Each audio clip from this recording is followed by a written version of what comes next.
whether I do it or teachers do it regularly, it will remain the same. That is, to develop strong reading habits as a part of curricular activity and in turn to raise their self-esteem. Now, that the outcome that you are expecting is going to be the same, whether the teachers do it or whether you guide the teachers. But since you are the action researcher here, will you be doing the same whether you interact with children or with teachers? Or will your work be different depending on whether you're interacting with children or with teachers? If I'm interacting with children, I'll be interacting with, say, one particular group, maybe 4th standard or 5th standard.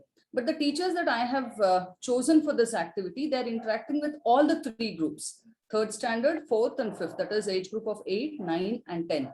So I'll be getting a clear picture of what a 8-year-old is able to do and what a 9-year-old is able to do, and a 10-year-old child will be able to read.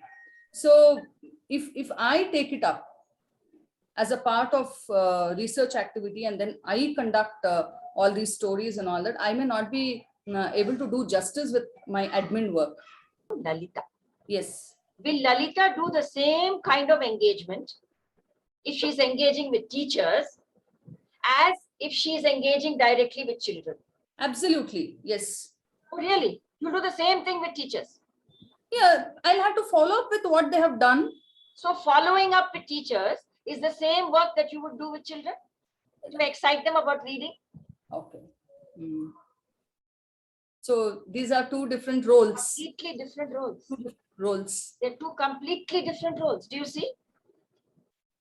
What you are expecting teachers to do with children is what you were originally planning to do with a small group of children. Am I right? Yes. But you realized as a principal, you cannot devote that kind of time. And the domino effect, the multiplier effect, it makes much more sense for the principal to engage with teachers, and the ripple effect, they will engage with many more children. Then it's a much wider reach. Yes.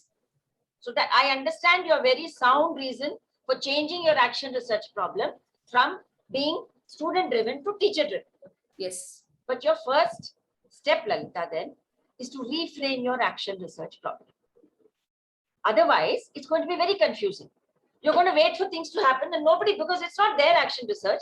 Did exactly. the teachers take it up as their action research? Exactly, Nirja.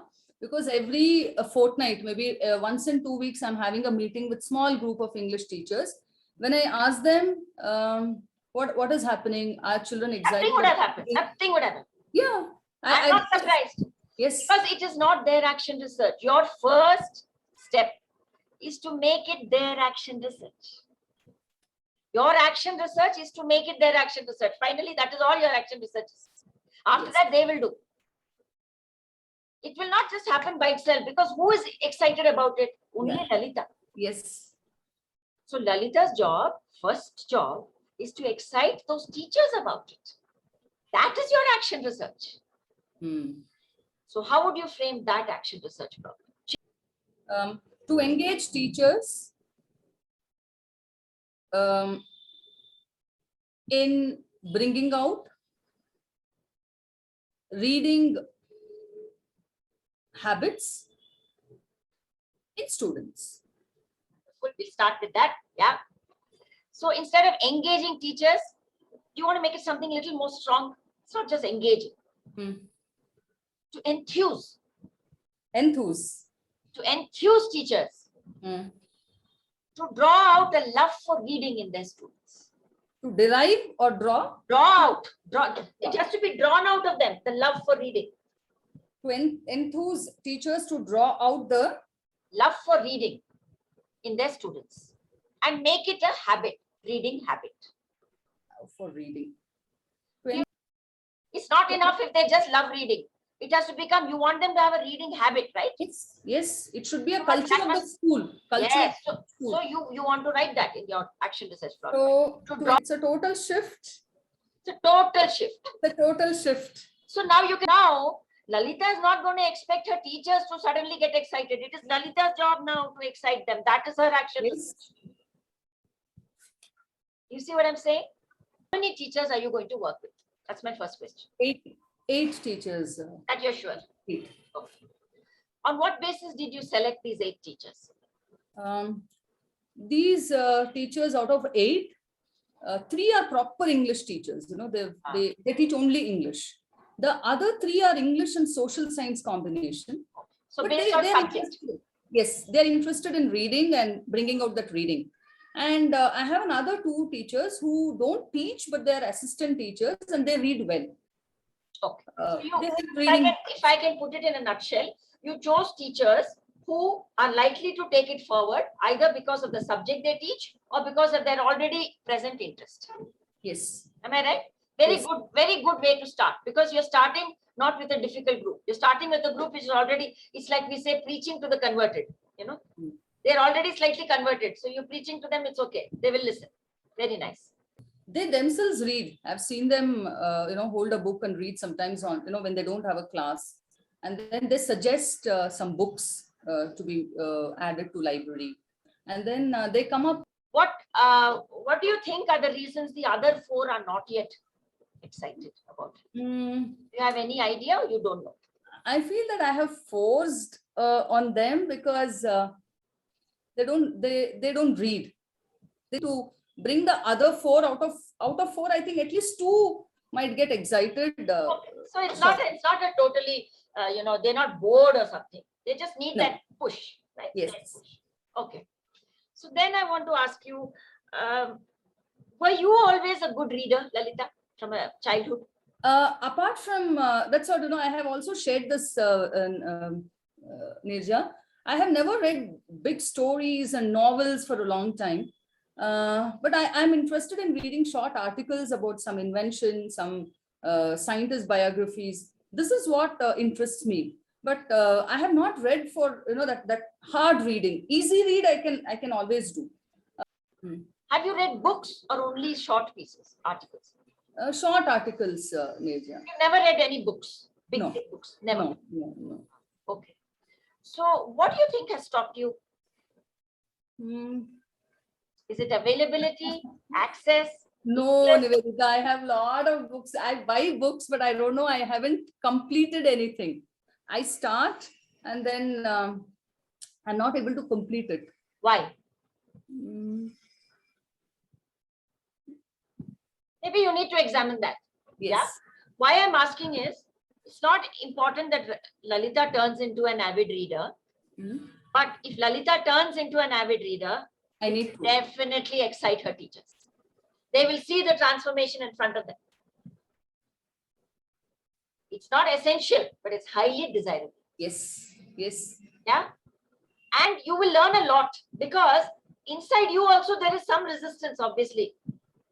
If you understand your resistance, you can help another person with theirs. Until you understand yours, you won't be able to fully help another with theirs. True. For your teachers, ask each one to suggest one story which really inspired them. For all of you to read together, one paragraph somebody will read, another paragraph somebody else will read. You can even have a WhatsApp group where you're doing this audio clip every morning to each other. You're dying to know what's happening in that story next day. These are all ways of getting people excited to read. It's such a big transformation, Nirja. Yeah, not just reframing my AR, but also one main strategy that it is feasible also. Yes, it's very feasible. Yes. Very feasible. And because your action research now is not with the children. It is with your teachers, group of 8 teachers. So get them to ask you questions for analysis. I've just asked you 3 or 4. I'm sure they'll come up with many more. Then we'll come to the strategies. We've just discussed one strategy today. We can come up with many more. Yeah. But I'm not at all surprised that your teachers did not respond till now, because it was not their action research. It was yours. They would get excited. They were thinking that, okay, ma'am is going to give us something ready-made. Exactly. And how because much it is ma'am. I don't blame them, because it is ma'am. And ma'am thought it is theirs. It won't just happen like that. It is theirs. You have to make it theirs. I'm excited now. This I'm so glad. And if you read this story by O. Henry, you'll be even more excited. And this was not there in the first AR, because I know I wanted to do it, which others were not even aware of. Yeah. Because Yeah. I'm doing Nirja's sessions, you know, I want to. You have to get them excited about it. And you are only managing from the top. Thank you, Nirja. You're welcome. This is you know, such a big transformation. Thank you. Amazing. Thank you. I'm looking forward to it unfolding now. Yes.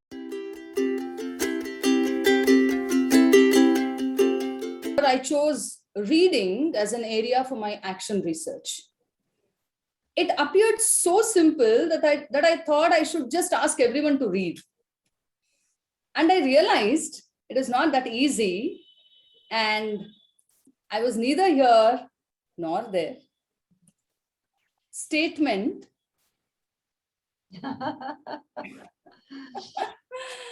led me to visualize my AR journey as a board of game, snakes and ladders. We all have snakes on the board of our lives. I had too many. But we also have ladders. These ladders are like our Elcor Sakhis and our mentor Nirja. The dice kept on rolling and the game went on. The snake in my Elcor journey bit me twice, only to realize that I used the best ladder to climb the AR. I'm going to introduce you to one snake and another ladder. How much do you and your teachers read to bring reading as a part of school curriculum? This was the snake bite, the sweet poison that spread all over. And this is when I had to pause and think that reading is my burning desire, not the teacher's or student's desire. I wanted to really climb using all the strategies and techniques, you know, that I got through template 1 and template 2 that I had submitted last time. But then there would be a snake bite. What am I doing? Am I modeling the behavior to bring about those behavioral patterns? We started reading and reviewing. And this reading and reviewing was for and by the teachers. As teachers, we have great impact on students, and thus it is imperative that we model the behaviors that we want to encourage. Similarly, I should model the behavior that I want to encourage in my team of teachers. We started reading stories, short stories, and sharing the takeaways. And I found teachers relating to the characters in the story, and they were reflecting upon. They began to read as they had something to share in the class during the extra time or in the regular reading period. As I was progressing with reading sessions in school, now I'm on a wonderful journey. I'm now reading together and growing together. I restated that statement and put it on the group, and I shared it in one of the meetings. Nandashri immediately mailed, and she said she's also working, you know, with her teachers, and I can always, you know, get in touch with her to overcome or, you know, to identify the hurdles. So, you know, this way there are so many ways, you know, that we can move forward. It's only thing we have to ask for, and we have to be open. What about your teachers? Because you ask them to read, are they reading, or did they really feel like reading something? See, small percentage, I can say out of 54, there are 16 or 18 teachers who have taken up reading seriously. Otherwise, it's not the entire group, Nandashri. The learning is so immense in your AR. See, for us, it's straightforward. See, I have set of children, I can straight away implement. I don't need to, you know, kind of go and convince anyone or otherwise influence anyone or inspire anyone. But for you, it is such a learning.